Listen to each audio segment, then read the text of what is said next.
এ কি সোনা, তুমি পেঁচাচ্ছ কেন? আপনি যেমন করে তাকিয়ে আছেন তাতে ভয় লাগছে। ভয় লাগবে কেন? আর আমি কি বাঘ নাকি ভাল্লুক যে ভয় পাচ্ছ? সেটা হয়তো না, কিন্তু আপনি তো আমার ম্যাডাম, আপনাকে দেখে আমার এমনিতেই ভয় লাগে, তার উপর আজকে আবার কি বলো তো, কি বোঝাতে চাইছো তুমি? আজকে আপনি আমার দিকে কেমন চাহনিতে যেন তাকিয়ে আছেন, তার উপর আজকে আমাদের বিয়ে হয়েছে, তার উপর আপনি এমন করে দেখছেন, তাহলে ভয় লাগবে না বলেন? তুমি তো বললে যে আমাদের বিয়ে হয়েছে, তাহলে বিয়ে হলে বউ বরের দিকে আসবে না তো কার দিকে আসবে? অবশ্য উল্টো হচ্ছে, যেখানে বর বউয়ের দিকে আসে সেখানে আমি তোমার দিকে আসছি। তুমি চাইলে কিন্তু আমার কাছে আসতে পারো জান। না না, আমি আপনার কাছে আসতে পারবো না। তাছাড়া আপনার হাব ভাব আমার ভালো লাগছে না, আপনি কেমন যেন ড্যাব ড্যাব করে তাকিয়ে আছেন, কেমন নেশা দেখতে পাচ্ছি আপনার চোখে। আমি একদম আমার কাছে আসবেন না, তাহলে কিন্তু। তাহলে কি করবে আমার সেটা খুব ভালো করেই জানা আছে। সেই সর্বোচ্চ চিৎকার করবে। তাছাড়া এখন তো আমি তোমার বউ, তোমার কাছে আসার অধিকার আমার আছে। আর তুমি চাইলেও কিন্তু আমার কাছে আসতে পারো, আরো অনেক কিছু করতে পারো। না, আমি আপনার কাছে আসতে চাই না, আর কিছু করতেও চাই না। আপনি প্লিজ আমার কাছে আসবেন না, আমার ভয় লাগতেছে, তাই প্লিজ আমার কাছে এমন করে আসবেন না। আমি কিন্তু ভয়ে একদম মরে যাব। প্লিজ আপনি আমাকে এমন করে ভয় দেখাবেন না। আমি কোনো ভয় দেখাতে চাই না। আর তুমি তো এখন আমার বর, তাহলে বরের কাছে বউ আসবে না তো কার কাছে আসবে সোনা? তোমাকে আমি বলতেছি তুমি আমার কাছে আসো, দেখো আমি তোমাকে অনেক কিছু শিখিয়ে দেবো। যেগুলো তুমি জানো না সেগুলো সম্পর্কে আমি তোমাকে বলে দিব। তারপরে এইভাবে দূরে সরে যেও না। আর দেখো, এখন তো আমি তোমার বউ, এমন না যে ম্যাডাম যার জন্য তুমি আমাকে ভয় পাবে। আপনাকে দেখে ভয় পাবে না? পাগল নাকি, মাথা খারাপ? আপনি কলেজে যে হারে আমাকে বকা দিয়েছেন, তার উপর যে রাগারাগিটা করেছেন, আর এখনো যেমন গোল চক্করে আমার দিকে ঘুরছেন, তাতে আমার তো ভয় লাগছে। এই ভয় পাওয়াটা কি স্বাভাবিক নয়? তাছাড়া আপনার চাহনিটা কিন্তু আমার ভালো ঠেকছে না। আপনি ঠিক কি করতে চাইছেন বলেন তো? বউ বরের সাথে কি করতে চাই সেটা তুমি খুব ভালো করেই জানো। জান, এখন আমার তোমাকে কাছে পেতে ইচ্ছে করছে, তাহলে তুমি এমন করে দূরে সরে যাচ্ছ কেন? আর তুমি খুব ভালো করে জানো আমি তোমাকে কতটা ভালোবাসি, আমি কতটা রোমান্টিক, যার জন্য তোমাকে শেষ পর্যন্ত বিয়ে না করে থাকতে পারিনি। তাহলে তুমি বুঝতে পারছো না তোমার বউ তোমার সাথে কি করতে চায়? না, আমি কিছু জানি না। আপনি উল্টাপাল্টা আমার সাথে কিছু করতে পারবেন না, আমি আপনাকে সেই সুযোগটা দিব না। আর দূরে সরে যাব না কেন? আপনি যেভাবে তাকিয়ে আছেন তাতে মনে হয় আপনি আমার সাথে উল্টাপাল্টা কিছু একটা করবেন। দেখেন, ভুলেও এসব করার চেষ্টা করবেন না, তাহলে কিন্তু আমি চিৎকার করব আর থানায় আপনার নামে কমপ্লেন করে দিব। আর বউ কিসের বউ? দুদিন আগেও আপনি আমার ম্যাডাম ছিলেন, তাহলে এখন বউ হলেন কিসের জন্য? আর আমি আপনাকে বলেছিলাম না আমি আপনাকে ভালোবাসি না, বিয়েটা করতে পারবো না, তাহলে জোরপূর্বক আমাকে বিয়েটা কেন করলেন? তুমি আমাকে ভালোবাসো না, বিয়ে করবে না, সেটা তোমার মুখের কথা, মনের কথা নয়। জান, আমি খুব ভালো করেই জানি পিচ্চি বরটা আমাকে অনেক বেশি ভালোবাসে। আর তাছাড়া তুমি বিয়ে না করলে তোমার দাদু বিয়ে করবে। বিয়ে করবে না বলেই তো এখন বিয়েটা করে নিয়েছো। বিয়ে যখন করেছো একটা সময় আমাকে মেনে নিতে হবে, তাই এখন মেনে নিলে সমস্যাটা কোথায়? তোমাকে বলেছি আমার কাছে আসো, আদর করো। যদি না করো তাহলে কিন্তু আমি নিজেই সবটা করে নিব। সেটা কি খুব ভালো হবে? না থাকবে তাতে কোনো ফিলিংস, না থাকবে কোনো রেসপন্স। তাই তুমি কাছে এসে নিজে থেকে সবটা করো, দেখো তোমারও ভালো লাগবে আর আমারও। ম্যাডাম, আপনি এসব কি বলতে চান? আপনি আমার ম্যাডাম হয়ে এসব কথা আমাকে কি করে বলতে পারতেছেন? আপনি উল্টাপাল্টা কিছু খেয়েছেন মনে হয়, যার জন্য এমনটা বলছেন। নাকি আপনাকে কেউ আমার সাথে এসব করার জন্য টাকা পয়সা দিয়েছে বলেন তো?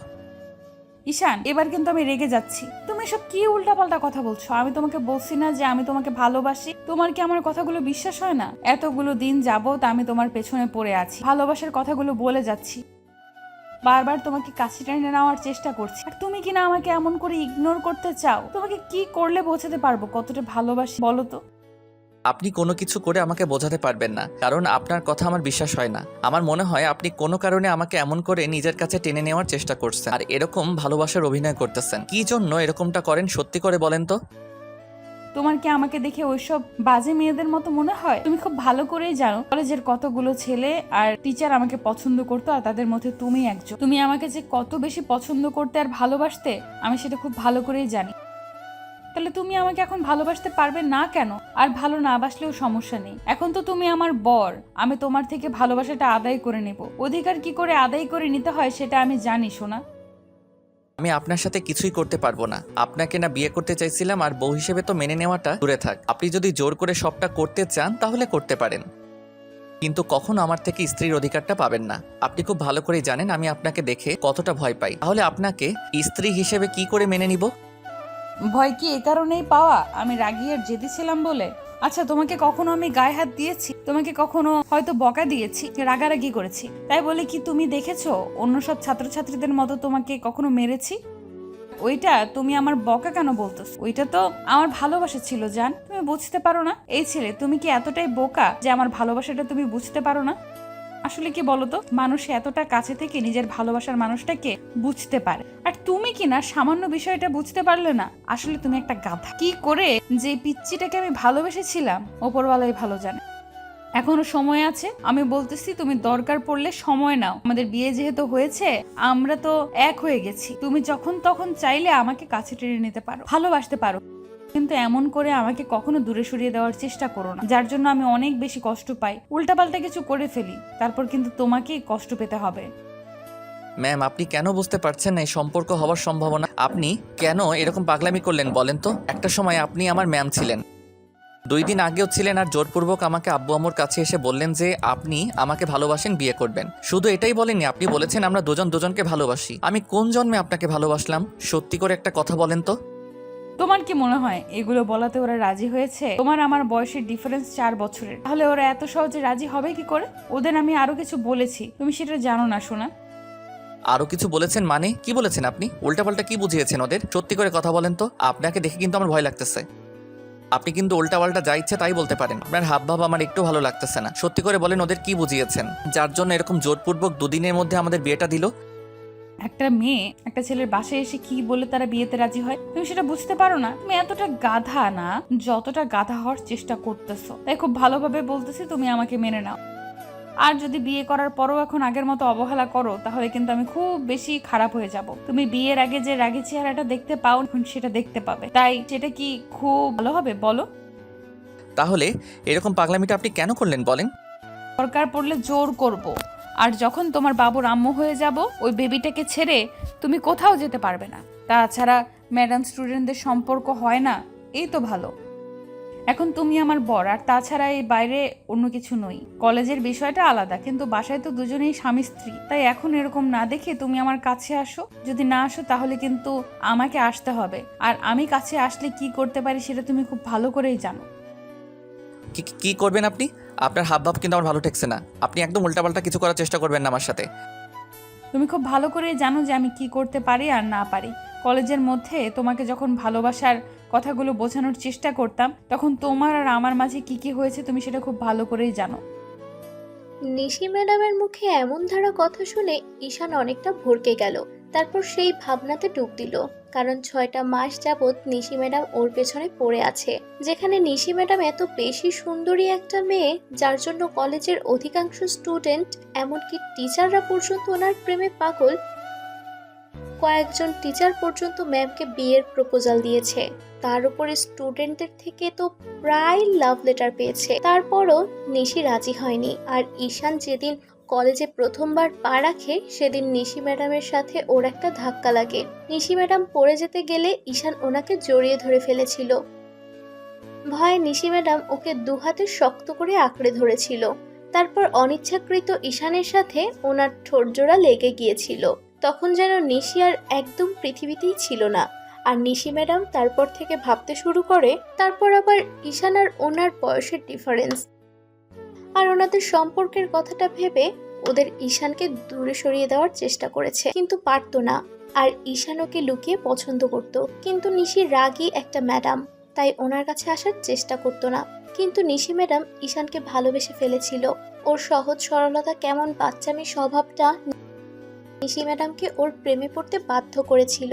তারপর যখন ঈশানকে নিশি আকার ইঙ্গিতে বোঝাতে চায়, আর ঈশান যখন বুঝতে চাইছিল না, তখন নিশি ম্যাডাম কোনো উপায় না পেয়ে ওকে প্রপোজ করে দেয়। তারপর থেকেই শুরু হয় ঈশানের ওনাকে ইগনোর করা।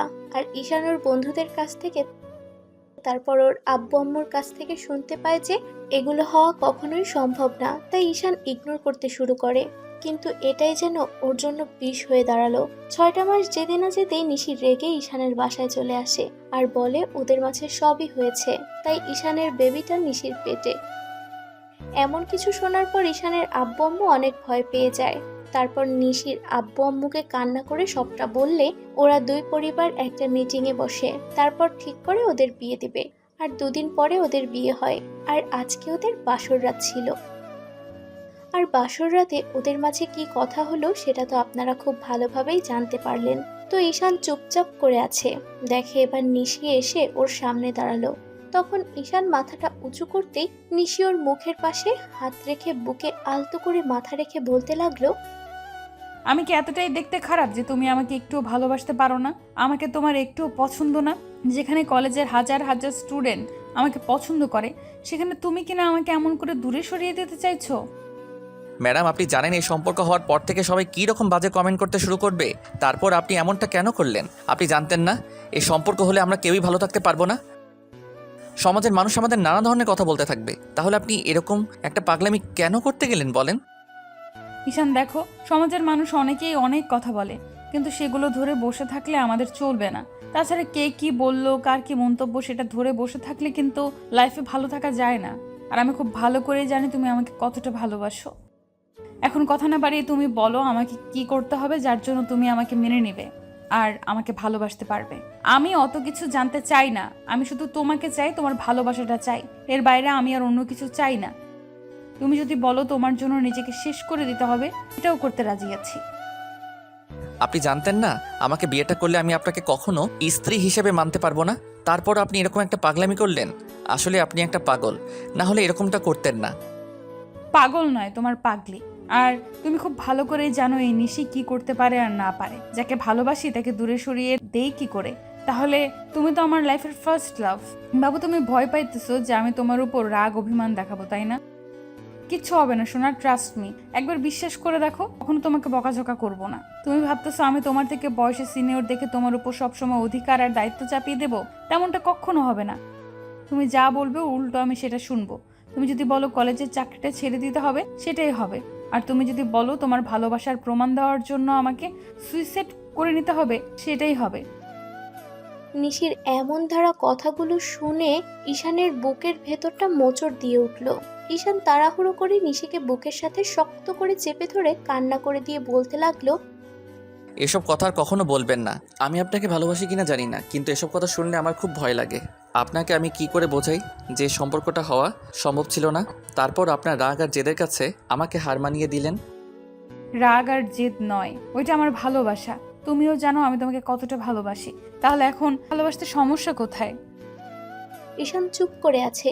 নিশি জানে এই নীরবতা সম্মতির লক্ষণ, তাই ওর বুক থেকে মুখটা তুলে তারপর ওর ঠোঁটজোড়া নিজের দখলে নিতেই ঈশান আর রেসপন্স না করে পারল না।